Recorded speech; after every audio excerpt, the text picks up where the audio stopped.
อ่ะสบายดีพี่น้องปองไปมาอยู่บัดวัดหนองแหงเด้อมาเจอมาจบ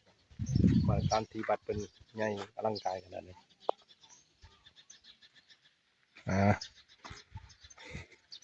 อ่ะบัดนี้ก็อยู่เขตดาวใจเลยพี่น้องนี่สถานที่วัดนี่หน่อยเคยได้มาโม่ดินสระอยู่วัดเราเป็นสร้างซิมสร้างกุฏิวัดในอลังการพี่น้องเลยเป็นสร้างฮะ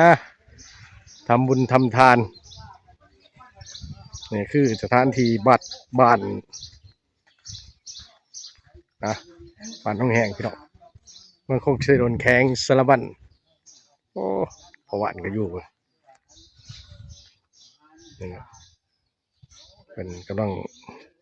ประชุมกันอยู่ประชุมเบียกงานเหตุบาทการเมืองนะมามุนคูบาเลยพี่น้องเนี่ยสถานที่นี่ก็บางคนมีกับมาสร้างคนเงินเหลือใส่หรือว่าคนต้องการเฮ็ดบุญกับโมทนาได้ที่บัดบ้านหนองแหงนำพี่น้องเด้อเขตลาวใต้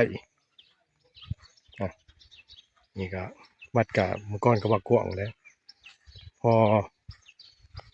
หลายมือหลายวันหลายเวลาหลายเดือนหลายปีก็เริ่มแคบเพราะว่าประชาชนหรือว่าคนธรรมดาสุดท้ายก็เอายังไปบ่ได้พี่น้องนี่สุดท้ายก็เป็นผงทุเราหรือว่ามีแต่กระดูกเนี่ยมาเขาเจดีย์หรือว่าเขาถาดเขาบอกว่าคนเฮานี่เฮ็ดบุญไว้พี่น้องเฮ็ดบุญไว้ดีกว่าบ่าวโมโหจะอยู่ถึงงานไหนโหแต่วันเกิดแต่วันสิเสียชีวิตบ่ฮู้เฮ็ดบุญไว้นะพี่น้องเอ้ยบัดนี่ก็ร่มรื่นดีนี่มีกกใส่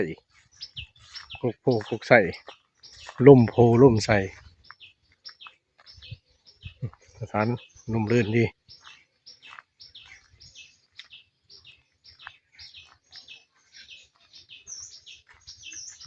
นะโยคุวากะมีอยู่2-3องค์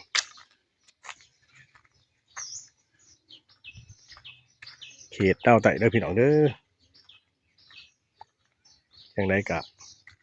มักคลิปนี้ก็กดไลค์กดแชร์กันนะพี่น้องสังเกตว่าระหว่างคนถูกกับคนห่างคนมีนี่เบิ่งจากถาดหรือว่าเจดีย์ก็โหดพี่น้องถ้าเกิดว่าคนห่างคนมีเจดีย์ก็สิใหญ่แน่ถ้าคนถูกเจดีย์ก็สิน้อยแน่แม้แต่ฐานตั้งหรือว่าขั้นใดของขึ้นถาดหรือว่าเป็นเจดีย์ก็เบิ่งกับความแตกต่างพี่น้องนั่นแหละสิห่างสิมีก็สุดท้ายก็ไปบนเดียวกันพี่น้องบ่มีไผเอาไปได้แต่บาปกับบุญเฮ็ดบาปร้ายก็เอาบาปไปเฮ็ดบุญได้ก็เอาบุญไปพี่น้องมักกินนี่ก็กดไลค์กดแชร์เด้อพี่น้องปองไปคำบาสบายดี